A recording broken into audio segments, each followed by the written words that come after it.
അങ്ങനെ അറഞ്ചം പുറഞ്ചം 24 വെട്ട് ഏതിനാ എമ്പുരാൻ കേട്ടോ.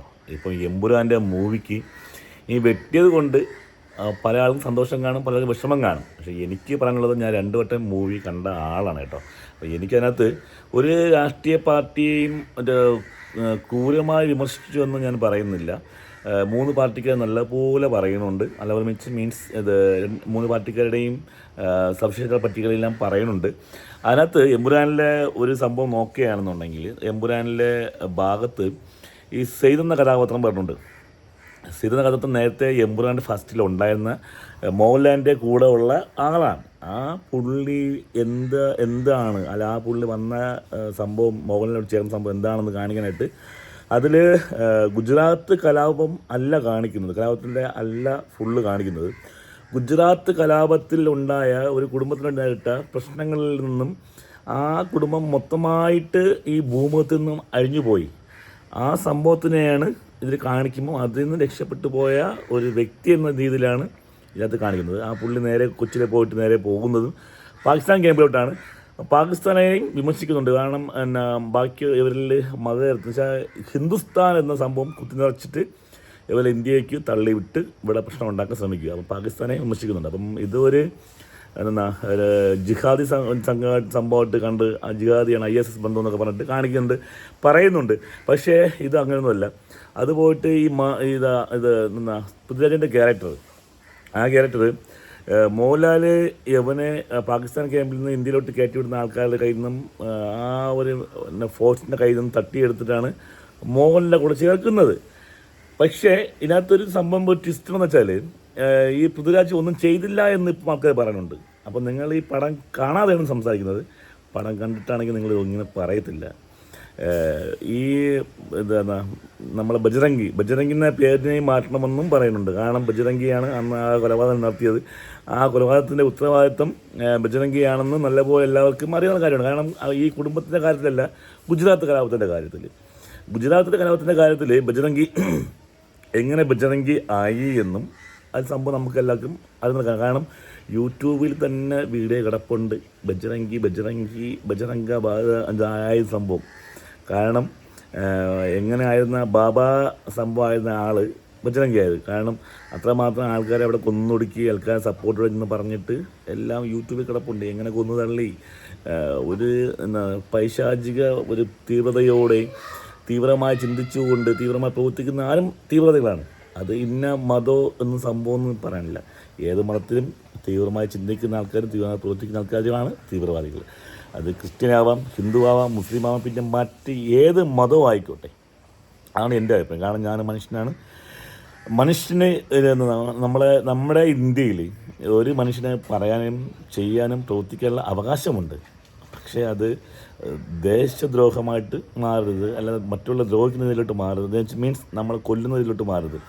അപ്പം അതിനെല്ലാം നമുക്കൊന്ന് റൂളും നിയമവശങ്ങളും ഇതിലാണ്. കാരണം അംബേദ്കർ എഴുതിയ നിയമസംഹിതയും പിന്നെ അതുപോയിട്ട് വന്നിട്ട് ഓരോരോ പീനൽ കോഡുകളും പീനൽ സംഭവങ്ങളെല്ലാം നമുക്കെല്ലാം നിയമം അറിയുന്ന ആൾക്കാരാണ്.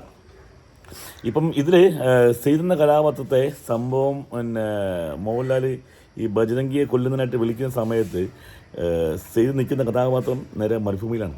മരുഭൂമിയിൽ എന്താണെന്ന് കണ്ടറിയാം. അവിടെ വരുന്ന വണ്ടികൾ ഏതാണെന്ന് കണ്ടറിയാം. ISSൻ്റെ വണ്ടികളാണ്. ആ വരുന്ന ലോറികളെ ബൈനക്കുള്ള നോക്കിക്കൊണ്ടാണ് സെയ്ദ് നിൽക്കുന്നത്. അതിലുണ്ടായിരുന്ന തടവുകാരെ, സ്ത്രീകൾ ഉൾപ്പെടുന്ന തടവുകാരെ മോചിപ്പിച്ചിട്ട് ആരൊരു സ്ത്രീ പണ്ട് സെയ്ദ് മോഹൻലാൽ ചോദിച്ച പോലെ നിങ്ങൾ ആരാണ് ചോദിക്കുമ്പോൾ ഫസ്റ്റ് കാണിക്കുന്നത് സെയ്ദിനെ മോഹൻലാൽ രക്ഷപ്പെടുന്ന സീനിലാണ്. പറയുന്നു മസൂദ് അബ്രാം എന്ന സംഭവം പറയാനുണ്ട്. അപ്പം പുള്ളി മസൂദ് അല്ല, അബ്രഹാം. അപ്പം അതുപോലെ ഇതും ആ ഒരു സീൻ ടേൺ ഓൺ. ഇപ്പം അടുത്തതിലോട്ട് വരുമ്പം സെയ്ദിൻ്റെ അടുത്തും ഈ കൊച്ചു ചോദിക്കുന്നുണ്ട്, പെൺകുട്ടി ചോദിക്കുന്നുണ്ട് ആരാണെന്ന്. സെയ്ദ്. അപ്പം ഇതിൽ ISSനെതിരായിട്ടുള്ള സംഭവം കാണിക്കുന്നുണ്ട്. ISS തീവ്രവാദികളായിട്ട് വന്നിട്ട് ഈ കുട്ടികൾ തട്ടിക്കൊണ്ട് പോകുന്ന സംഭവത്തിലെ ഇതെല്ലാം ചെയ്യുന്നത്, അവർ രക്ഷിക്കുന്ന സംഭവം കാണിക്കുന്നുണ്ട്. അപ്പം ഇത് ഒരു ജിഹാദി സംഘമാണോ നിങ്ങൾക്ക് തോന്നുന്നുണ്ടോ?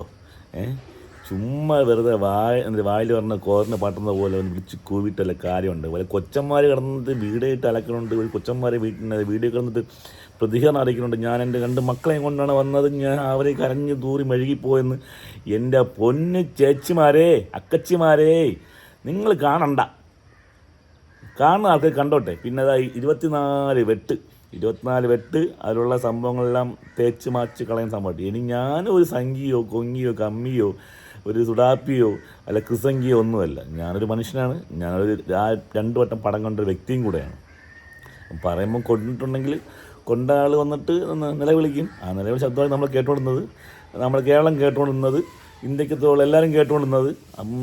ഈ പടം എത്രമാത്രം ഓടി. പിന്നെ കുറേ പേരുന്ന് ബിസിനസ് തന്ത്രമായിരിക്കുമെന്ന് നമ്മുടെ കുറേ ആൾക്കാർ പറഞ്ഞു. പിന്നെ വാഴപ്പണ്ടി സ്ഥാനത്തുള്ള നമ്മുടെ പട്ടാളക്കാരനും പറഞ്ഞു. ഞാൻ ആദ്യം പടം കണ്ട് പുറത്തിറങ്ങിയ ആളാണ്. ഇത് ഹൈപ്പ് വേറെ ലെവല് സംഭവം, വേറെ അടിപൊളി, ഞാൻ പറഞ്ഞില്ല ഹൈപ്പ് എന്ന് പറഞ്ഞിട്ട് പോയ ആൾ പിന്നെ വന്നിട്ട് നിങ്ങൾ എന്നെ വിശ്വസിക്കൂ, ഞാൻ ഈ സംഭവം മോഹൻലാൽ കണ്ടിട്ടില്ല എന്നൊക്കെ പറഞ്ഞ് തള്ളി മറിച്ച്. അണ്ണൻ എൻ്റെ തോക്ക് മേന്തി തന്നെ ബോർഡറിൽ പോയത്. ഏത് തോക്ക് ഏന്തി അണ്ണനെല്ലാം അറിയാമോ? കയ്യിലുള്ള തോക്ക് ഏതായിട്ട് ഏന്തിപ്പോയതെന്ന് നമുക്കൊന്ന് ഡൗട്ടുണ്ട്. അണ്ണൻ കൊണ്ടുപോയ തോക്ക് ഏതെന്ന്. ഇതൊക്കെ എന്തെന്നാ ഇത് മനുഷ്യന്ന് വെച്ചാൽ മനുഷ്യനാവണം, മതമായിട്ട് മാറണം, നമ്മുടെ രാഷ്ട്രീയമായി തന്നെ കാണണം, കലയായിട്ട് തന്നെ കാണണം എന്നൊക്കെ നമ്മളെല്ലാവരും പറയും, എല്ലാം തള്ളും. പക്ഷേ ഇതിലെനിക്ക് പറയാനുള്ളത്, ഇതിലങ്ങനെ സംഭവമായിട്ടൊന്നും നിങ്ങൾക്ക് തോന്നേണ്ട ആവശ്യമില്ല. സിനിമ കാണുക, കാണാൻ പറ്റുമെങ്കിൽ പോവുക. ആരെയും കാണാൻ പോകേണ്ടി വിലക്കെന്നുള്ള സംഭവങ്ങൾ ആർക്കും ഇല്ല.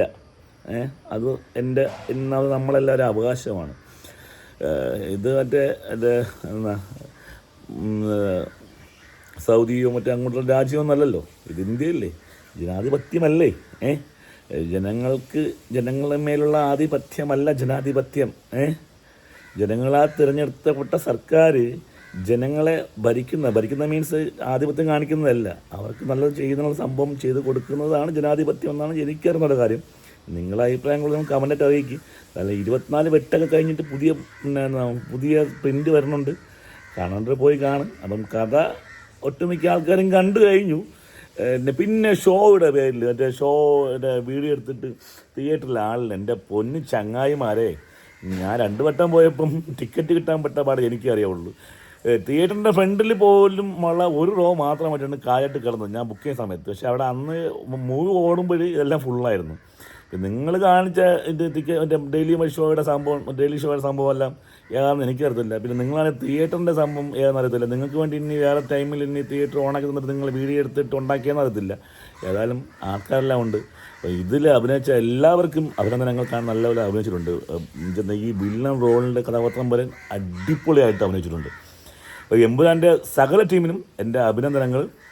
കൂടാതെ ലാലേട്ടനെ, പൃഥ്വി, പിന്നെ നമ്മുടെ മുരളി ഗോപി, എൻ്റെ അപാര സംഭവമാണ് എൻ്റെ പൊന്നെണ്ണ. ഈ സ്ക്രിപ്റ്റൊക്കെ നിങ്ങൾ എങ്ങനെയൊക്കെ എല്ലാം ഉണ്ടാക്കി തള്ളിയത്. ഇതുപോലത്തെ പടങ്ങൾ ഇനിയും വരട്ടെ, നല്ല നല്ല പടങ്ങൾ വരട്ടെ, ആസ്വദിക്കാൻ ആൾക്കാർ വരട്ടെ. ചേട്ടന് ഒരു ഗോപാലൻ ചേട്ടനും എല്ലാവർക്കും ഒരു ബിഗ് സല്യൂട്ട്.